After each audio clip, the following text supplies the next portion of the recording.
the time in these sports and in this industry, we're all looking for a place where we feel like we belong, we feel like the people around us understand us, and we can connect and just shed all of those other fears and things that we focus on and think about that kind of hold us off the bike, and we just want to be on a bike and have fun.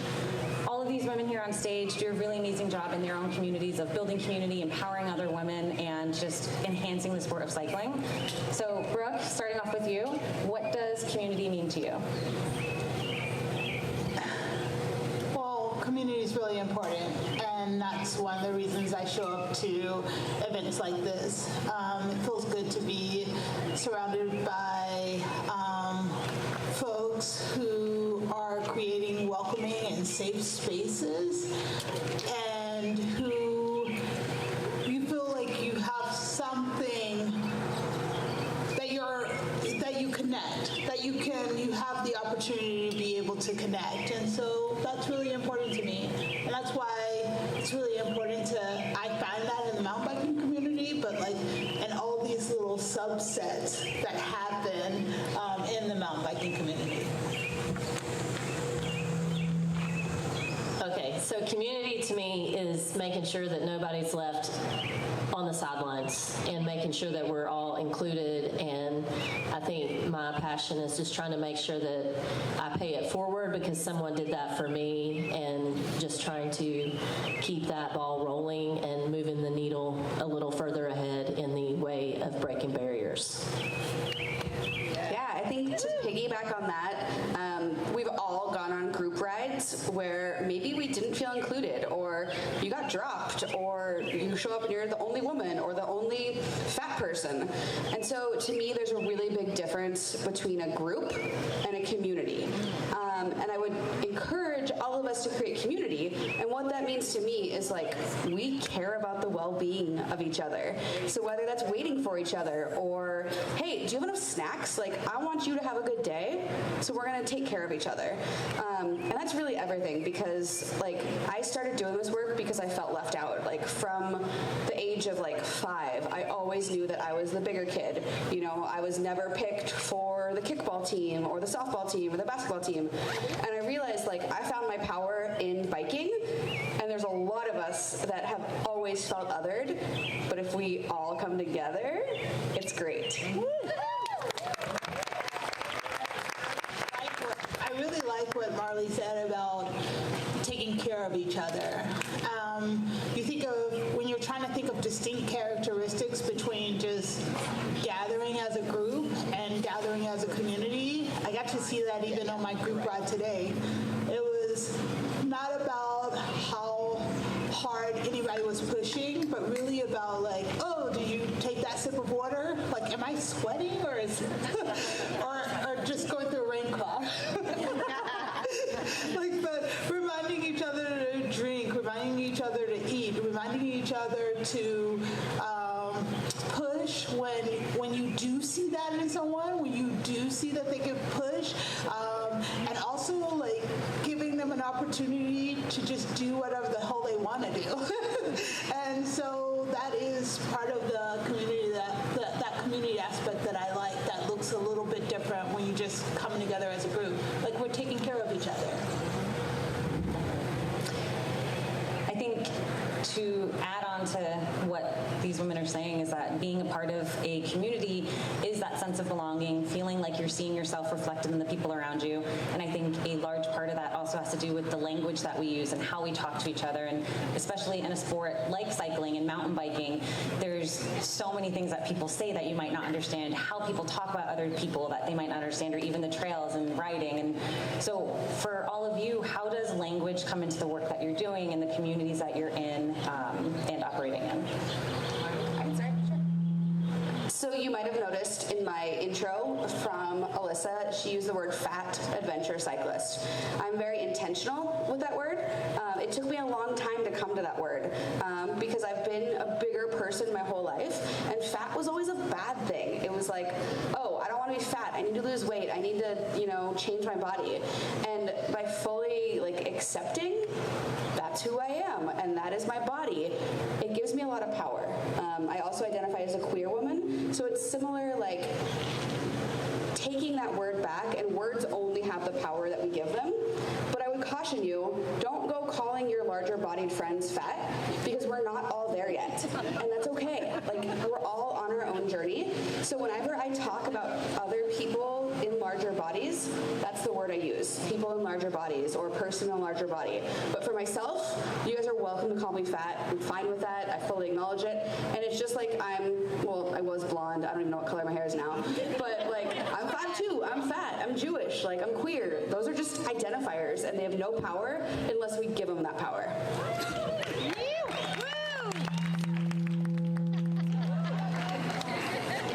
I could give you an hour lesson on disability etiquette, but I will hold off. I work for the county that we're here in ADA and disability services, and this is a big one for me because trying to break the bias that has just been there for a long time is really hard. But I think in our community, the disability community, it's evolving all the time, trying to just use people first language and making sure that, you ask, is there something I can help you with? Just making sure that you ask before you do something like, push somebody in their wheelchair or, I guess just making an expectation, or not an expectation, but assuming that we need something when we might not. And that's really the big thing. And even though that's not necessarily language, that's really where it comes down, is just don't see the chair, see the person. That's really the best way I can put it. And I think for me, when we talk about language, it's about creating a space. If we are a community, if we are those things that Marley was talking about earlier, it's about being able to come to the table and really respecting each other. And that's when we are using language. If you're curious about the type of language that someone wants to use, like, I refer to myself as a Black woman. I think some people get really nervous about saying Black, or they might call me a woman of color, but I think it's for me, there's no harm in calling me Black. And I like to be identified as a Black woman. For me, that holds so much power. And so I think that if we're in a community, we really need to be brave and create courageous spaces where we can really support people asking questions. And sometimes that can be a burden for the marginalized person. So also a community where people want to do the research and they want to learn on their own as well. And so if we can have a mix, a compromise of both of those, so we're not burdening the already marginalized person, but we are in such a safe and brave and courageous place that if we can ask questions about language, we can ask questions about how people identify, and then we also are willing to take the impact of our question, right? I assume in my community that people have the best intentions, but I also tell them they need to own the impact of whatever it is that they've just said to me. And so if we both in the community can do both of those things, be curious, but also know our curiosity may be offensive, or we might have to reckon with the way that person responds, but we do it in a way that's humbling and beautiful and graceful. I think that that's what a community is about.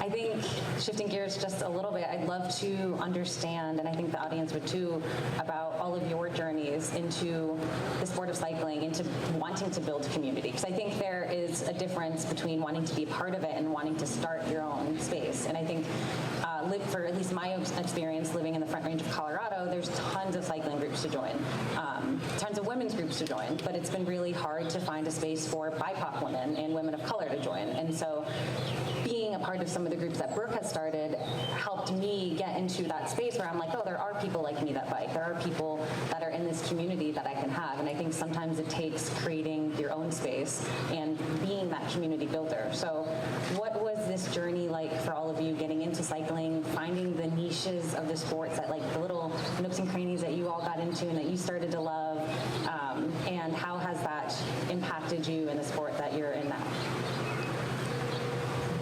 I'll try not to get long-winded.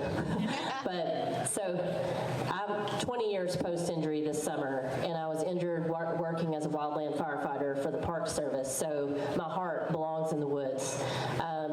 And fortunately, like I said, someone paid it forward to me through the rehab and recovery process and introduced me to adaptive sports. And for the longest time, this was pre-social media. It took me forever to get any adaptive equipment, and I was just flopping around, not knowing, thinking I'm the only person on the planet that can't get out. And finally, like around 2005, I was able to get some equipment, and then 4 or 5 years later, got a road bike, and so there's been a void, though, until a couple of years ago when Legacy Parks, which is a nonprofit here, came to us, Catalyst Sports, and said, hey, we'd like to try to make some of the trails around here adaptive. So AMBC, Legacy, and other entities within this area said, let's do this, let's try to be more inclusive. And so for me, that's where the community part comes in, and changing from an independent sport and learning that I really wanted to be out there with more people and not just on the road by myself. So, and then trying to get more equipment for people, because our bikes are $20,000 per bike, and that's just not something that we can all pull out of our pocket and go purchase. So we want to be able to provide that for people in the community, and hope that we can get people out here. So that's kind of my really quick story.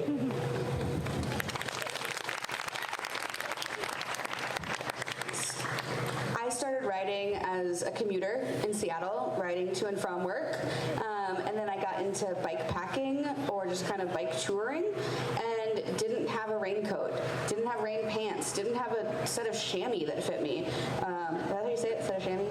Yeah. Okay. I didn't have clothes that worked. And so it was really born out of a frustration from that, but also going on rides and being left behind, of like, oh, hey, yeah, it's inclusive, you can totally keep up. And then the first hill, bye. Like, okay. And I realized, like, so in the fat world, which I would encourage all of you to research and just get some understanding, there's a size spectrum. Just like sexuality, there's a spectrum. And I'm what's considered like a small to mid-fat. Like, I get on an airplane, I can fit just fine. I go to the doctor's office, they listen to my concerns. But if you're larger than me, there's all sorts of problems you're going to run into, because society isn't made for us. And so I realized, like, okay, people like me for some reason. I think I'm weird, I don't know. But I could start leading group rides and not leave people behind. I could start advocating to brands and say, hey, 40% of women in this country wear above a size 18. You're just leaving money on the table. So kind of taking two tracks with it, of like, I want friends to ride with, but I also want clothes. I don't know, like, it's actually really cool, and I'll probably get in trouble with Pearl Izumi for saying this. Don't tell anybody, circle of trust, but I'm really grateful that Shredley's here. Like, I was able to walk in there today and say, hey, do you have a size 20 short that I can try on? Yeah, it fit. Like, I've never had that experience at a festival before. Or like, on our group ride today, like, hey, we're gonna walk because this hill sucks. Like, I want other folks to feel like they can ride a bike and enjoy it, and not necessarily like be super fast or be the best or whatever it is. Like, it's okay to be mediocre, and we're here to create community around that.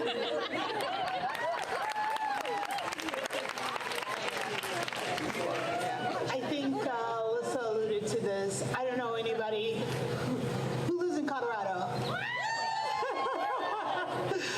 Oh my God, it's intense.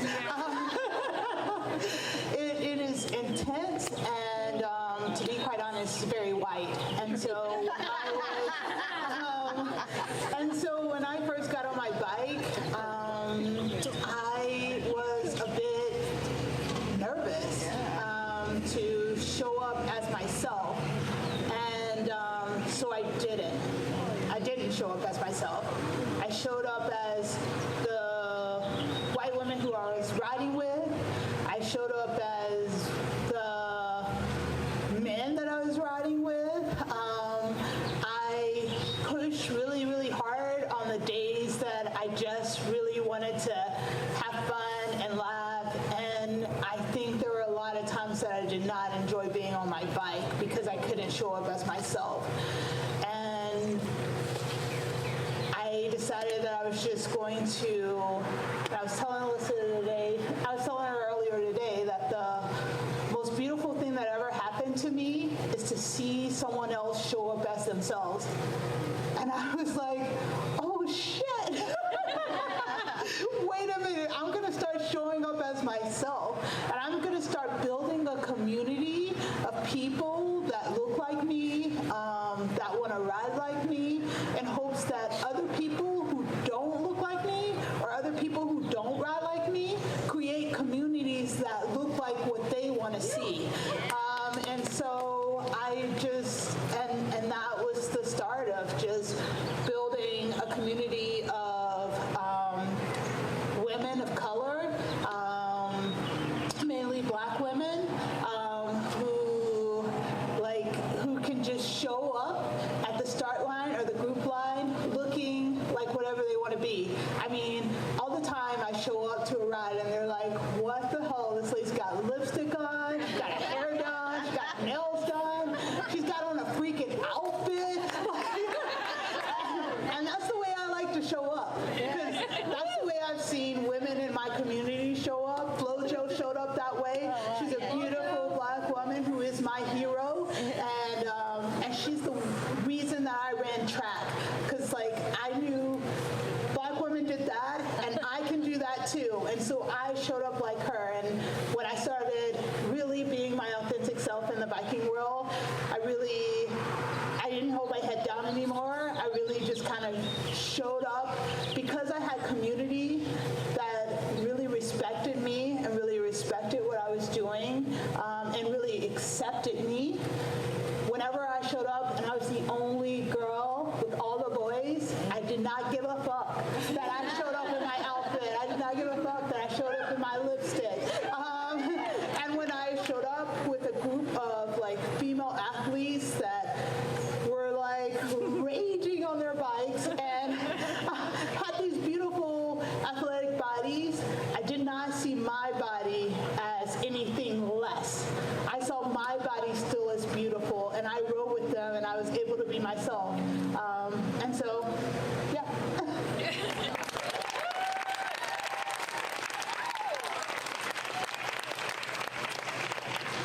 I think Brooke made a really good point about being authentic and showing up as yourself.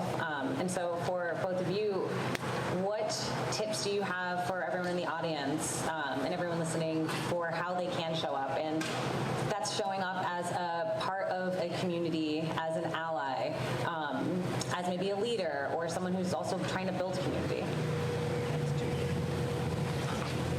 So using a wheelchair, for many years, a lot of people would say, oh, that girl Carly, she's in a wheelchair. And this goes back to identifying, but I'm not in a wheelchair. The chair does not own me. It doesn't define me. I define where I go in the chair. So I use a wheelchair. And so, I mean, I don't know. I like to just, I am who I am.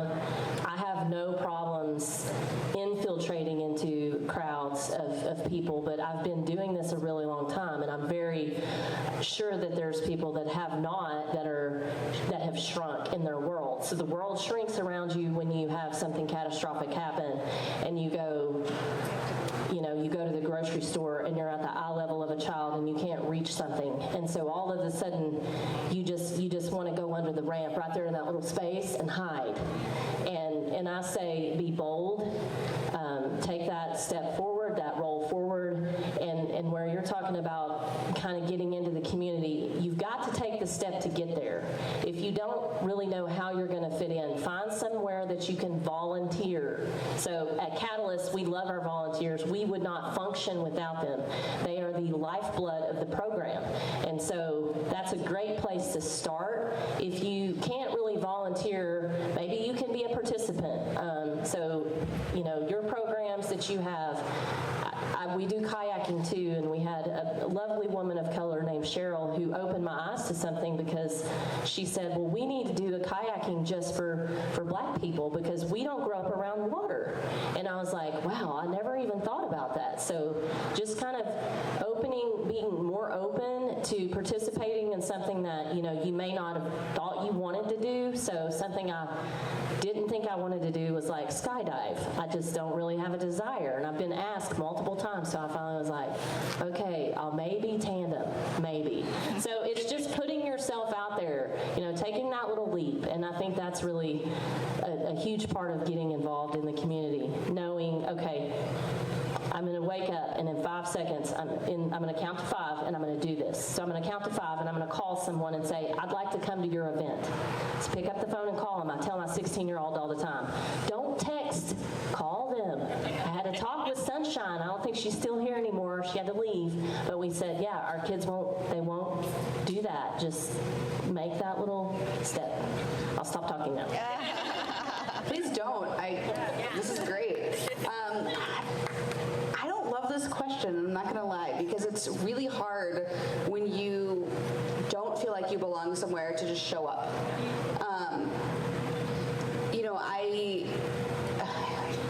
I guess I'm a celebrity in the bike world, so it's easy for me to show up to places now. But last year, I did my first cyclocross race.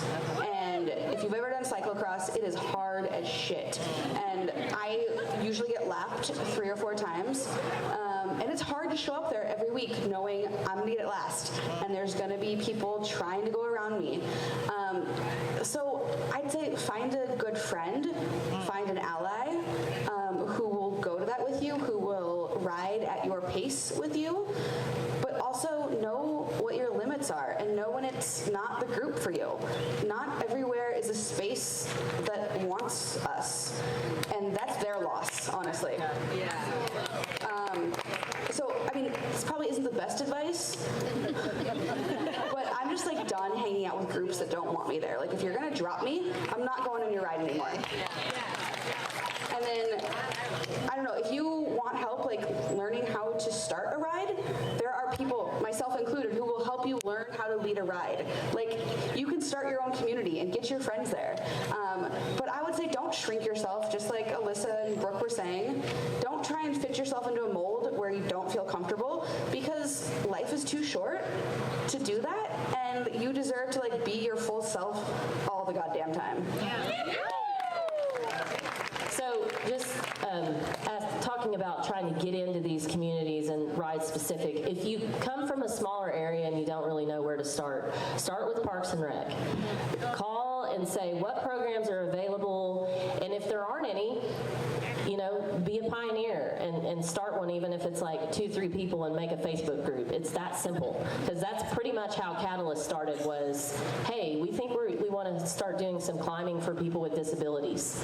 Okay, well, let's all meet at River Sports and we're going to climb on Saturday. And then 10 years later, we've got 3 very active programs, and lots of equipment and lots of people showing up. So just keep doing it. Marley, I think that was the best advice you could have given anyone. So I think to switch gears just a little bit, moving away from community and putting the spotlight back on all of you, coming up this summer, what do you all have going on in your communities and things that you're excited for? I think one of the, obviously, racing 600 miles with you, Alyssa, it's going to be icing on the cake, but for me, one of the most exciting events that I'm doing this summer is, when I went on the Great Divide mountain biking route, it was, whoa. It was quite the challenge.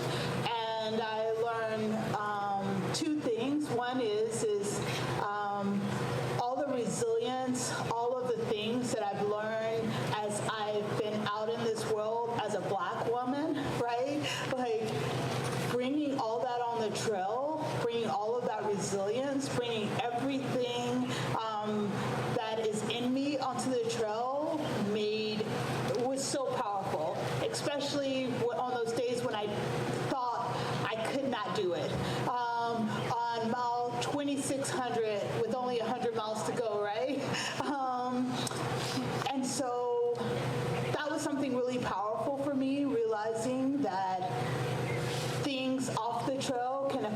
on the trail, but then also coming back home from that and understanding how things on the trail affect you in life.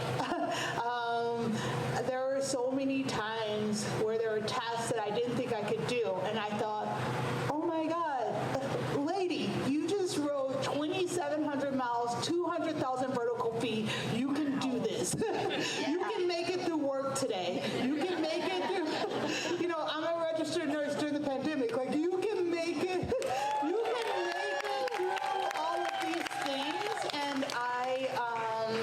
And so one of it that I'm doing is I'm taking 5 other women of color, 4 of them Black women, onto a portion of the Great Divide Trail. They've never backpacked before. They've never climbed over a pass before. They've never read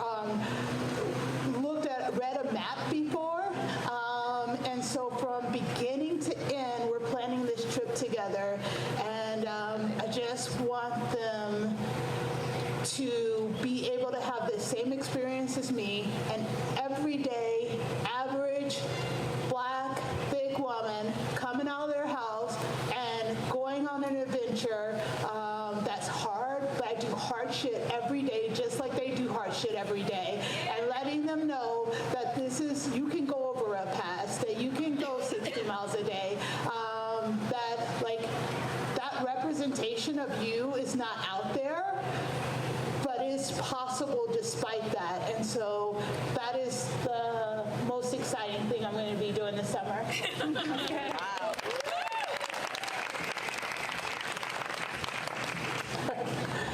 So I'm just going to be real here for a second. I think as an elite athlete, it's really hard to continue on this climb a lot. And as a single mother, single parent of 2 children, now working a full-time job, the most exciting thing I'm excited about this summer is some downtime. And what I've really found is that it's as an athlete, it's very hard to be in that space and to feel like you don't have something coming. Like, what I've got to get something on the calendar. Oh my God, like it's a panic.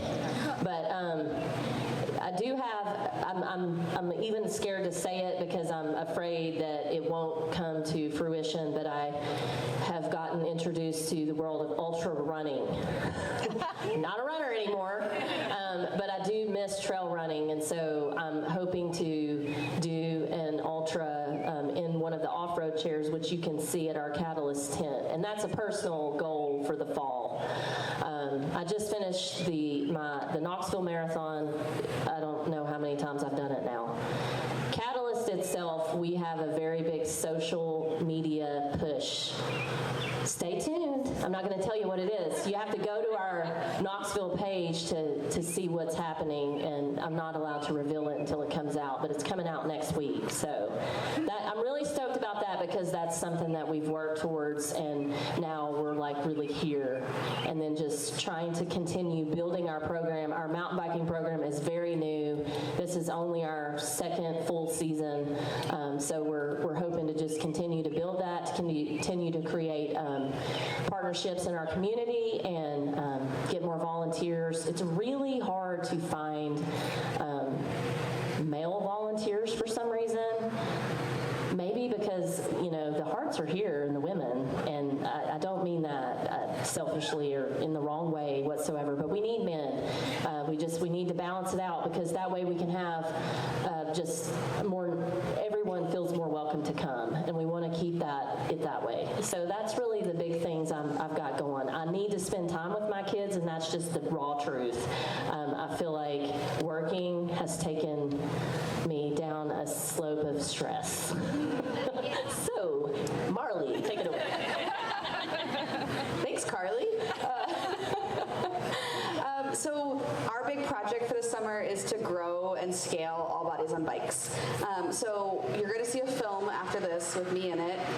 And that was really the genesis of All Bodies on Bikes. I'd been doing this work for, 5 or 6 years, but it was just like talking to companies, doing advocacy, like kind of leading rides. But now All Bodies on Bikes is my full-time job, and we're opening chapters this fall. Because one of the biggest requests we get is, hey, can you come to my town and lead a ride? And me and Kaylee, my co-founder, we're only 2 people, and she's a full-time PhD student, and I lead rides when I can. So we are in the process, we got a big grant from REI, which is phenomenal. Thank you, REI. And so we'll be training leaders up to then activate rides in their cities. So that'll be coming this fall. But before that, as Alyssa said, gravel is kind of my sweet spot for cycling. And so, well, I'm in theory riding 100 miles in 2 weeks for Unbound. Is anybody else going to Unbound? All right, I'll see you guys there. But we have an All Bodies on Bikes Steamboat Gravel team. So we had an application process, and we selected 15 non-traditional athletes. And actually, one of them is Moniera still here? Yeah! So if you guys get a chance to talk to her, she's down here from Squamish, BC. But we got tons of support from the industry. We've had, gravel champions and world champions chat with us about how to train for a ride, how to do all this stuff. And so we'll be leading 15 non-traditional athletes at Steamboat Gravel. And then look for an All Bodies on Bikes ride or chapter in your town.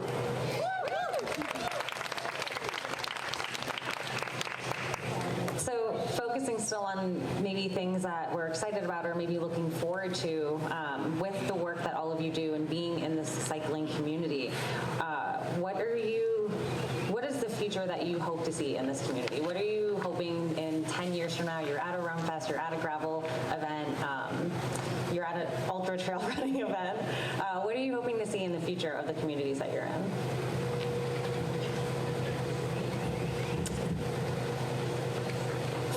I think it's just not, and I'm so excited that a lot of times it's like they're awestruck.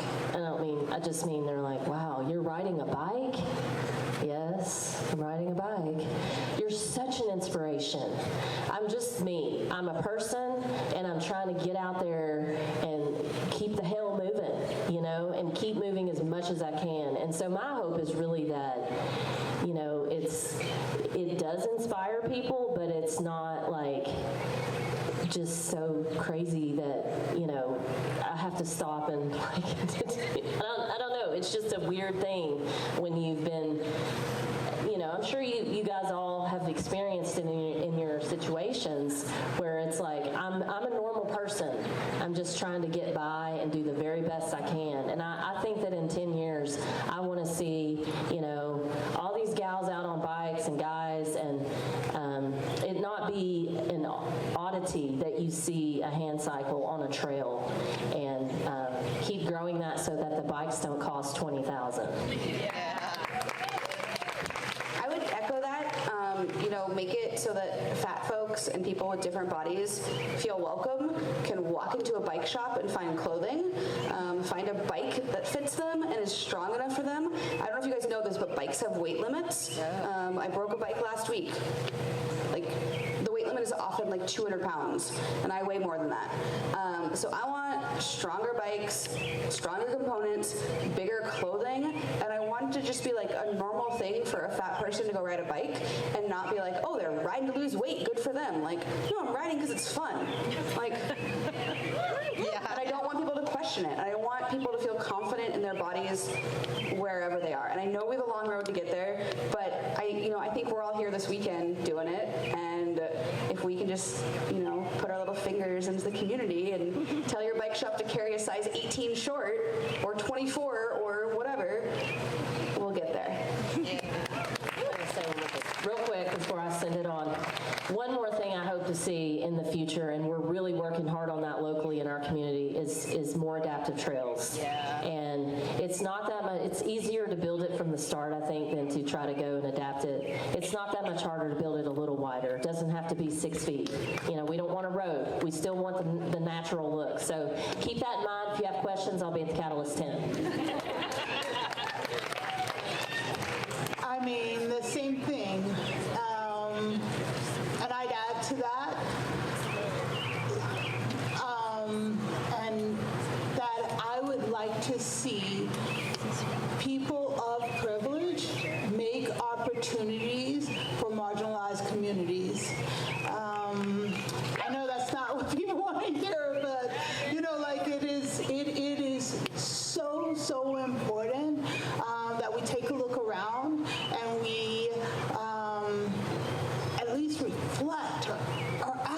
ourselves, why aren't certain people here?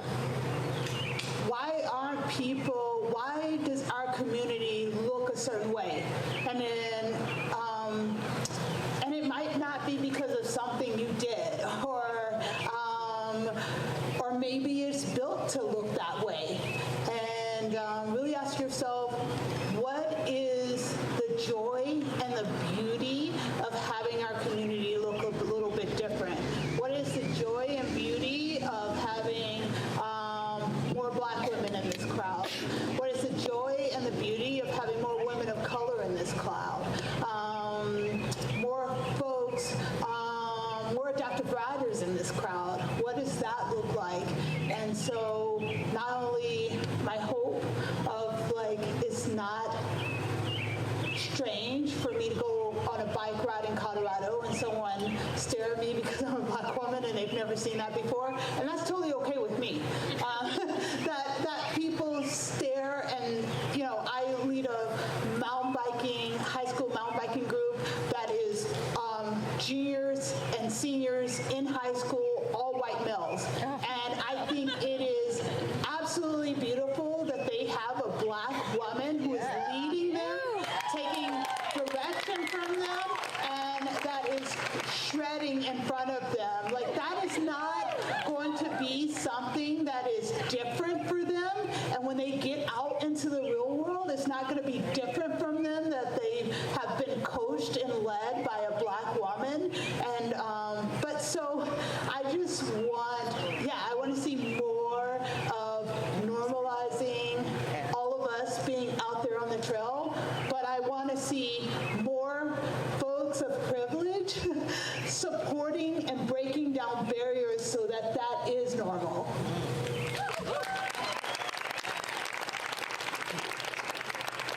Very nicely said, Brooke. Brooke is a personal role model of mine and has taught me lots of things on the bike. And recently we were in Bentonville, Arkansas for a gravel festival, and she told this really amazing story of what keeps her on the bike and what keeps her going, and the things that she tells herself when it gets really hard and shitty and you're tired and you don't want to keep going. And so I think before we open it up to a few questions, I'd love to hear from all of you. I don't know, we all have those days on the bike, or months and weeks and whatever on the bike, where sometimes it just doesn't click and things don't feel right and you're in the worst mood. What do you do, or what do you say to kind of keep pedaling and keep going? Or not keep pedaling and keep going. But what do you say to just kind of like keep grounded and stay focused? All right, this might be a little offensive, but I've gotten messages about this on Instagram because they heard that I say this. I say to myself, dig, bitch, dig. And it is a reminder that in life, especially as a woman, especially as a Black woman, that I wake up every day and I fucking dig. And I can do that on the trail too. And so when it gets really tough for me, I say it out loud and people think it's crazy. But I say, dig, bitch, dig. So if you see Brooke this weekend yelling dig, bitch, dig, just yell it with her. Don't look at her weird. It's funny that that's your word, because mile 16 of this race, the Knoxville Marathon, I always get this, it's a mental breakdown. I'm never trained enough. Okay, it goes back to the full-time job and parenting. And so I get in the pain cave, and I'm like, bitch, you better get moving. You've only got 10 miles left. And I say this to myself out loud too, and I'll just say, come on, bitch. I don't say dig, but I'm changing it now. So that's what I do say. So, but truthfully, I think about all of my friends, and I have a lot. I've built a lot over the years of friends in situations that can't ride or cannot ride independently.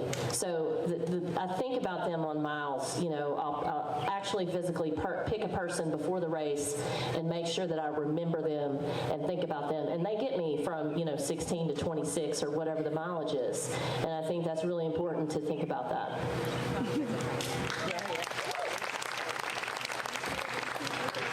When Alyssa first asked asked this, I was like, I don't tell myself anything, I just quit.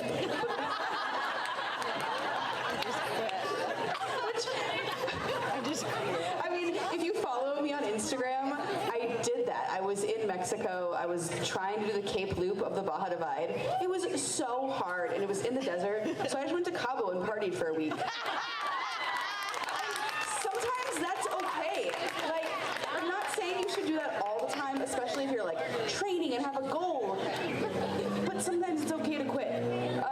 No, but what I actually tell myself, all joking aside, is like, I think about how powerful my body is, and I have stickers that say "with these thighs," because it's like, you know, I have one on my top tube, and it's like, no, I'm climbing that mountain, even if I'm not on my bike and I'm like walking next to it, like I'm still doing it, and like this body has gotten me to some amazing places. So like, even when it's super, super hard, like I'll get off, and usually I'll eat a snack, and then I feel way better. That's my recommendation for everybody. When you're in a rough spot, just eat something, take a break, and then kind of regroup. But also just kind of remembering, if you guys have like a Wahoo or a Garmin on your bike, you can set up custom alerts. And I've got one that's like, drink water, eat. And then I also have like, have a good time, to remind myself that like, bikes are supposed to be fun. Like, yes, they're transport, yes, they're exercise or sport or whatever, but at the end of the day, it should be a good time. So just trying to keep that mentality of like, oh wait, this is fun. I signed up for this.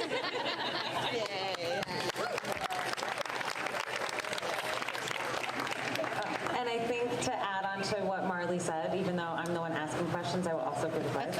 I think just with everything that everyone's been saying, just be compassionate with yourself, be compassionate with other people, have empathy, slow down a little bit before you start thinking and making assumptions, and even about yourself. That's like, I think the biggest part of community is just like starting to learn to trust in yourself and others, and find that in the things that we love, like cycling. And so before we open it up for a few questions, I would love everyone to pull out their phones and follow these three women on Instagram, support the work that they're doing, donate when they ask for money, volunteer when they ask for volunteers, join their group rides, do all those things. So really quickly, at Brooke Goudy on Instagram. Yeah, that's it. Oh, Brooke with an E. Okay. And the last name is G as in good, O as in octopus, U and U as universe, D as in dog, Y as in yo-yo.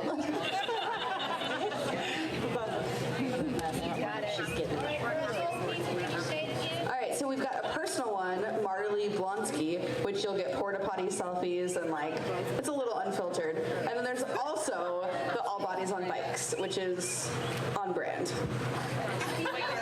What was the first one? Yes. Well, I don't know the password to that one. Marley, just like Bob Marley, Marley, and then it should pop up. But if it doesn't, Blonsky. Or to come find me, and I'll give you my number. Okay, full disclosure, I suck at social media. I am on Facebook, Carly Pearson. You can follow us on Catalyst Knoxville, Catalyst Sports. Catalyst Sports has an Instagram page, and I do have an Instagram page. However, I probably haven't posted on it in 8 months. It's Carly Zooms. Maybe I'll get a social media person out of this. Volunteers. Carly.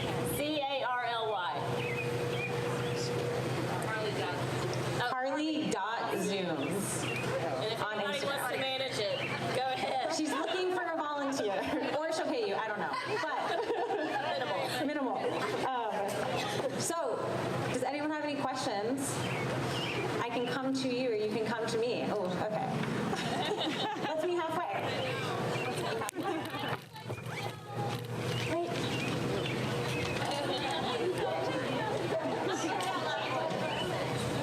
I swear I can be.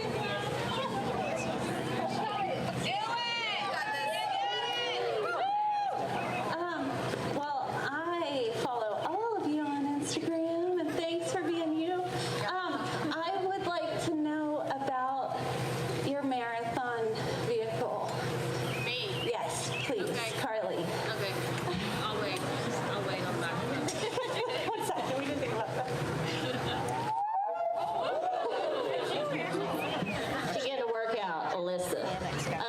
So the marathon I'm speaking of is a road race, so I use a top-end Force R, which is very old, but it still works.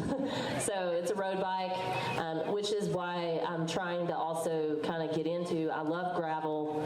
I feel very comfortable on gravel with off-road. I'm not as comfortable. I'm still learning. I'm a new mountain bike rider, really, 2 years in, not even two seasons in. So I'd love to do some gravel races, and I would probably convert a road hand cycle into a gravel.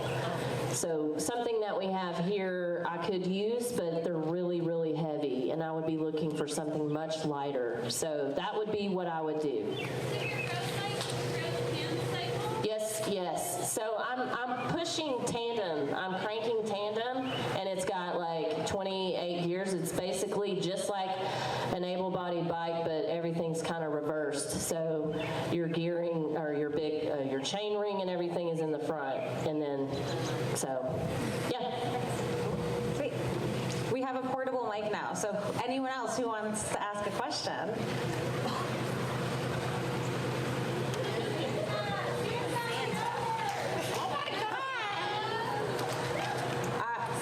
For Brooke. In Fruta, you had talked about this issue of being invited as the token. And like you want to be invited, but you don't want to be represented as I'm invited just because I'm black, and you want me here because I'm black. But you also talked about wanting to have presence and show that black women ride bikes. So how do you imagine the mountain biking community to floss that line of being respectful of you as a human person outside of your blackness, but also wanting you to be here and represent your black women mountain biking community in these events? I want white people not to be afraid to say black. I think there is a lot of fear around not this old thing that used to happen. It's not really my generation, but there was this color blindness that used to happen that was really, really popular, and I like for folks to look at me and see me as a black woman. So first, acknowledge and seeing me as a black woman is really important to me, and I think it's really important that whether I show up to this space or not, that folks are putting in the work to make this a welcoming space. I don't think it's necessary that all black folks come here, because maybe this is not, I had a little bit of anxiety knowing that I was going to be one of the few people of color here. Up until the very moment that I showed up this morning, I had anxiety. And so, yeah, that was but very vulnerable. Yes, for me being vulnerable and being able to admit that. I think it was McKaylee that showed up while I was in therapy. The day before, yesterday, as I was talking about what does it look like for me to show up to this event knowing that I'm going to be one of the only black women. And I think she saw the distress. She's very concerned for me. As I was talking to my therapist, she just happened to accidentally walk in. And so I want you to know that, it's not easy for me. I'm not saying every black woman, but maybe probably for a lot. It's not easy for me to show up here. And it's not easy for me to call people in instead of calling them out when something hits me wrong that they said. And it's always going to happen. Someone's always going to say something that's going to hit you wrong when you come to even the most welcoming events. And so I would say it's important that we keep creating safe, welcoming spaces, that we continue to be protective and supportive of women of color when they do show up in these spaces, and encouraging of that, and that we also support infinity spaces. So for people who don't feel comfortable in these spaces, how can we use our privilege to support the affinity spaces that they do feel comfortable in? It's not all the time about inviting people to be in the middle of whiteness, but what does it look like when we support people just being in their own spaces?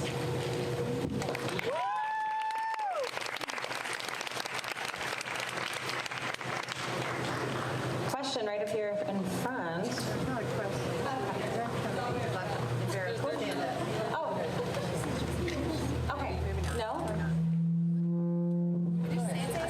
No, I just noticed these beautiful young girls here, and I feel like it starts with what's happening with the younger women coming into cycling. And it starts there, that, because we're all middle-aged women, kind of, generally. And I'm just watching these beautiful young girls here and thinking how exciting it is that the sport is opening up to younger women too, and evolved different than we are as a 60-year-old woman versus, and I just notice these girls and like, we really can start now with NICA and all the different ways to get younger people in the sport. Anyway. To share what the more statement was in a question, I think, which is something really important to think about, is also kind of going into what Brooke was saying a little bit ago around looking at your communities and the spaces you're in and questioning why don't they look more diverse or why don't they look more different. And a lot of that has to do with the people in those communities as well. And so what was brought up was that this woman is excited to see younger generations stepping up and having more open mindsets, pausing, taking more time to be more inviting, more opening, and it's very inspiring for the future of the sport to be able to see different generations having mindsets that are changing what the cycling sport is looking like. Yeah. So one more question real quick before we move on to things. Where? Oh, who has the mic? She's coming. Oh, it's Rye. My question is actually, I'd really love to hear moments from experiences in this community that have brought you the most joy, because that's kind of why we're here, is for joy. So that's what I want to hear from y'all. Brooke's favorite thing is talking about joy, so I know she's excited for this one. Oh, I'm such a joyous person. I love, and when it comes to bikes, it brings me so much joy. And I was on a podcast recently, someone asked me, why biking? And I said, because I think the work that I do isn't really about bikes, sorry.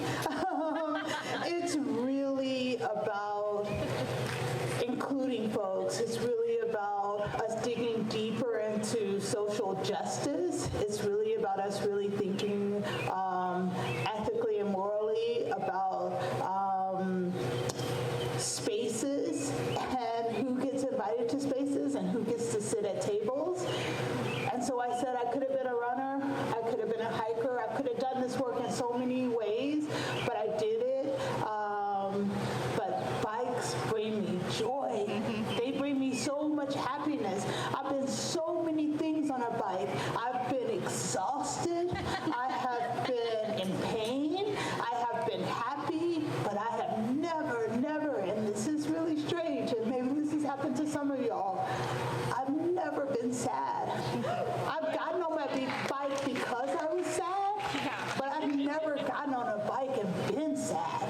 And so it just is something that just biking often, all the time, all the experience, all the hecticness, all the crazy brings me so much joy. And even if the joy is not in that moment, I look back on it in this way of joy, thinking even about the hard times. I'm going to interject with a story of my own joy, but I started mountain biking a year ago, so in, I guess, May. So now is my 1-year anniversary of having my first mountain bike. 28 years old, and so at 27, the first time I had my own bike last year, I was riding, and the most joyous moment that I ever experienced on a bike, and I think about it every single time I get onto a bike, was going downhill for the first time on a mountain bike, on my own bike that was mine. I was going to take it home. I wasn't returning it to a shop. I could bang it up, which I did a lot. And I have never felt that feeling as an adult, like pure joy, just literally head to toe. I started bawling, just crying. My boyfriend looked at me like I was crazy.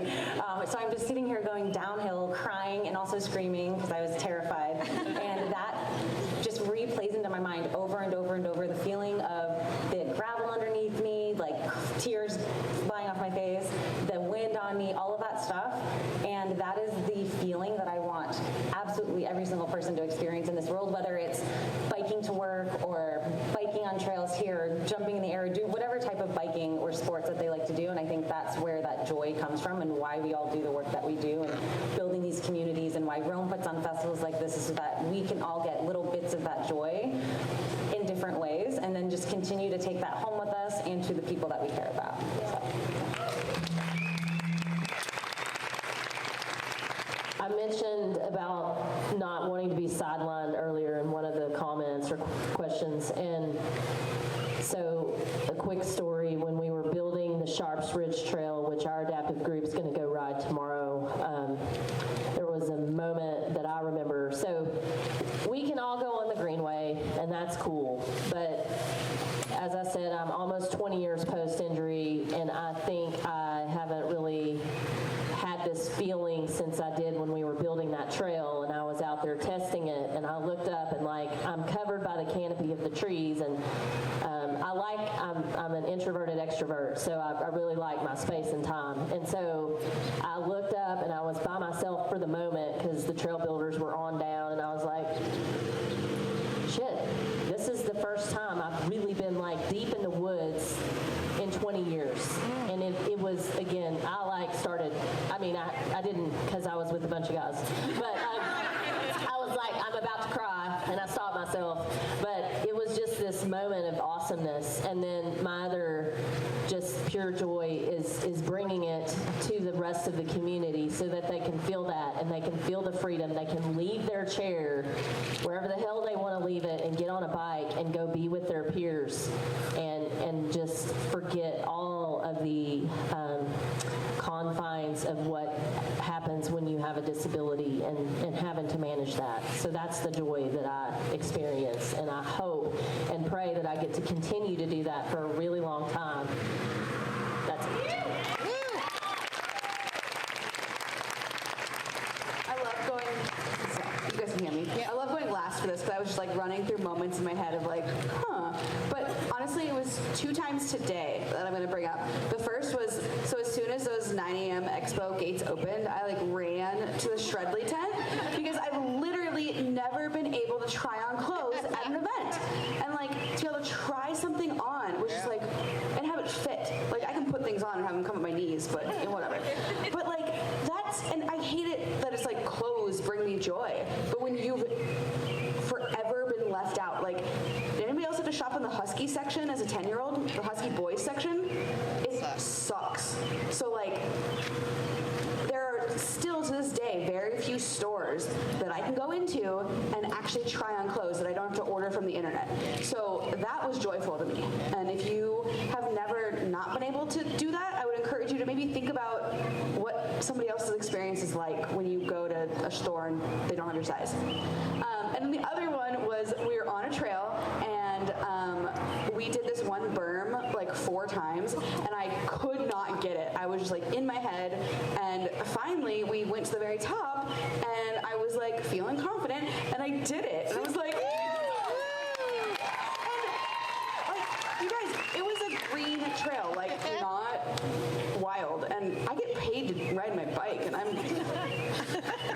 but it's okay. It was joyful because I did it and I got over this fear that I had. And I don't know, I try and find joy on every single ride, whether that's like getting an ice cream cone or seeing a friend. But those were my big moments for today. Jennifer, one of my best riders. rides I've ever done was a leisurely recreational ride with this girl right here. And she's a champion volunteer, but we went and had ice cream. And then we rode back to the cars. So Thank you all so much for being so amazing and giving us your undivided attention tonight.